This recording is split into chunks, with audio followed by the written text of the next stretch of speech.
How's it going, everybody? Thank you for checking my channel, which is Switch 209 Gaming. If you guys are watching this on my main channel, Switch 209, please go ahead and click the link in the description below so that way you guys can go sub to that channel and be up to date on when I'm going to be uploading new Diablo 2 Resurrected content. And welcome to today's video. After the video I did when I tried to actually reroll a J mod within 2,000 perfect gems, which is absurd to think is actually going to happen, I wanted to actually see what my luck could be when it comes to rerolling Grand Charms for Skiller plus Life Grand Charms. Now in this video, we're going to discuss the Grand Charms that you want to reroll, what the reroll process is, the stats that you're going to be looking for on these Grand Charms, and also go over the results of me rerolling with 1,000 perfect gems. And as you can see behind me, the reroll process has already started because I'm not trying to waste your guys' time and show you every single one of the rolls that I got. I want to just show you guys the highlights so that way you guys can see if this would be possibly worth it for you to try to actually reroll Grand Charms. With that said, let's get into the video.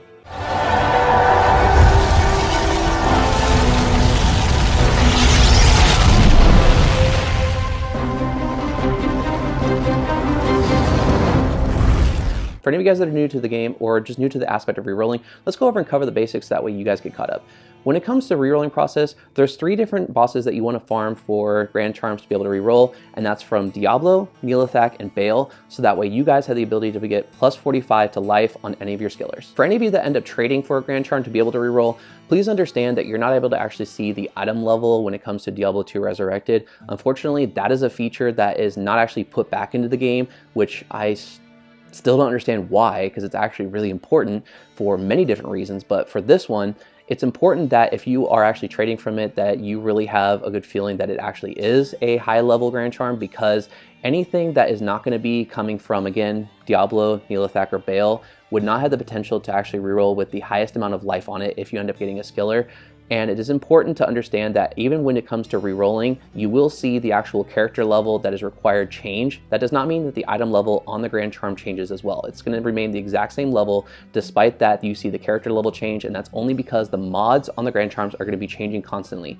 And some mods are only going to be available to be held by certain level characters. So just make sure to keep that in mind. How to reroll the Grand Charms is to put the Grand Charm in the Project Cube along with 3 perfect gems and to transmute it for hopefully getting a really good Grand Charm to use on your character. Now, something that many people have asked before in different forums or on different YouTube channels, comment sections, it is not dependent on the type of perfect gem that you use. You can use any perfect gem to be able to reroll, and you're not going to get more favorable mods if you have, for example, perfect rubies over perfect emeralds over perfect amethyst. It's all just completely random, which is RNG, random number generation. For the odds of actually rolling it to be a skiller Grand Charm, it's going to be about maybe 1 in every 22 rolls that actually rolls a skiller. It's not going to guarantee any additional modifiers such as life, faster hit recovery, or anything like that, but it should at least be a skiller on average. And because I'm going to be rerolling 1,000 perfect gems, and I'm only using 10 different Grand Charms to be able to complete this project, I am very understanding and accepting that I'm going to be rerolling a lot of the really nice rolls that I get in hopes that I get something even better down the line. The skillers that you could potentially reroll include but are not limited to Javelin and Spear Skiller, Bow and Crossbow Skiller, the Elemental Skiller, Shapeshifting, Lightning, Cold, and Fire, the Paladin Combat Skiller, which most people find really hard to actually reroll, or even something like a Barbarian Combat Skiller, for example. The preferred mods to roll additionally to your skiller include but are not limited to plus to strength, faster hit recovery, gold fine for dedicated characters, all res, and especially what most say is the best, plus to life, 40 or more preferred. Other Grand Charms that would be really nice to roll could include something like a max damage and attack rating Grand Charm for anybody that plays a melee character, as well as for people who have difficulty with their resistances, to roll a single high resistance that would be maxed out at 30%, such as for lightning, cold, or fire, could be really beneficial for your character. To be able to roll it with additional life, faster hit recovery, or strength would make these Grand Charms really useful until you can find something better to come around. As you can see behind me, I did reroll 10 different Grand Charms to be able to see if I can actually get something really nice within 1,000 perfect gems. And unfortunately, I should have done a lot more farming because I went through these really quick. These are all Neolithak Grand Charms, and unfortunately, I ended up actually having to reroll some of the better ones halfway through this project, or at least starting there. And again, I really wish I could have been able to keep a lot of the really nice ones. Now let's go ahead and check the results of what 1,000 perfect gems worth of rerolls could get you. The first one we're showing was one that had 118 to attack rating. Unfortunately, nothing else rolled on it, but I still used it on my barb, especially for doing Ubers, until I can roll something better. Next was an Assassin Shadow Discipline Skiller with life. Unfortunately, not a Traps with life, but at least now I've been able to roll 1 Skiller plus life so far for this project. The next 2 are Necromancer Curses Skillers, their first one with minor cold damage, and the second one with faster run walk. Next is a Druid Summoning Skiller with life. Again, unfortunately, not either of the more favorable skillers, Elemental or Shapeshifting, but still at least a good roll in life. Following the Druid Summoning Skiller was a max damage, attack rating with some gold find, something that could be pretty useful, for example, with a dedicated gold find Barbarian. Another Assassin Shadow Discipline Skiller rolled. Martial arts or traps would have been much more preferred, especially because this didn't roll with any other additional mods to be able to make this somewhat of a good charm. Talk about manifesting what you want, an Assassin's Martial Arts Skiller rolled, wishing that it rolled with either strength or life so that way I can finally build my uber martial arts in. Unfortunately, I got a plain elemental skiller for the druid shortly afterwards, one I wish really would have rolled with another mod in it, such as life. But the next grand charm worth mentioning rolled with max damage, attack rating, and some dexterity, something that potentially could be useful as a placeholder for a barbarian holding phase blades. The third skiller for the necromancer rolled, which was a plain summoning skiller.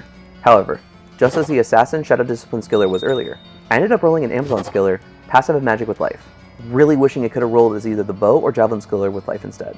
As mentioned earlier, you can roll decent grand charms that aren't skillers and have two really helpful mods on them, such as the 44 to life with some lightning res on it, something that is a decent placeholder until you can either roll or find something else better. This grand charm was followed by a plain offensive aura skiller for the paladin. I have no idea why it is so hard to just get a plain paladin combat skiller or even one with an additional modifier on it, comparatively speaking to how often I get the offensive and defensive aura skillers for the paladin. Shortly afterwards, a decent attack rating with some minor cold damage grand charm rolled.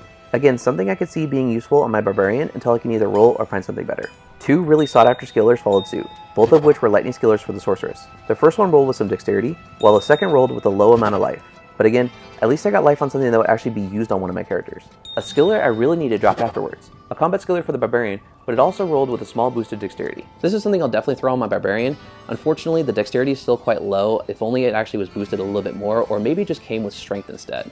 Another paladin skiller rolled, this one being the other type to defensive auras. Rerolling immediately. The last grand charm worth mentioning is pretty much a troll roll for me, because it was an assassin trap skiller, but with 6 dexterity. And looking at the original 10 I started with, I did have a traps one in there, but the original one had 3 dexterity. So in the end, I ended up with 3 additional points of dexterity compared to one of the ones I started with. The highlights for me have to be both lightning skillers for the sorceress, as they will both replace 2 plain skillers that I have for her to use, and the barbarian combat skiller with dexterity, as it's something that I've been really needing for my barbarian.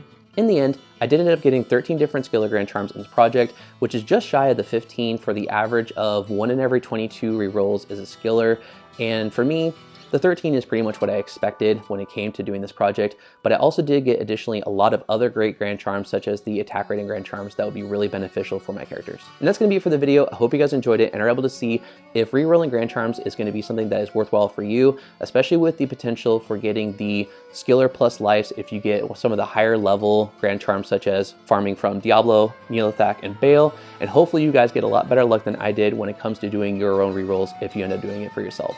If you like this kind of content, want to see more, hit the subscribe button, not only on this channel if you're watching on Switch 209, but also on the Switch 209 gaming channel as well. It is my new channel where I'm going to be posting all of my Diablo 2 Resurrected content from now on. Then make sure to go give me a sub over there so that way you stay up to date on when my new videos are going to be posted. And if you like this video, please let me know by leaving a like. It really does go a long way to being able to help the channel to grow.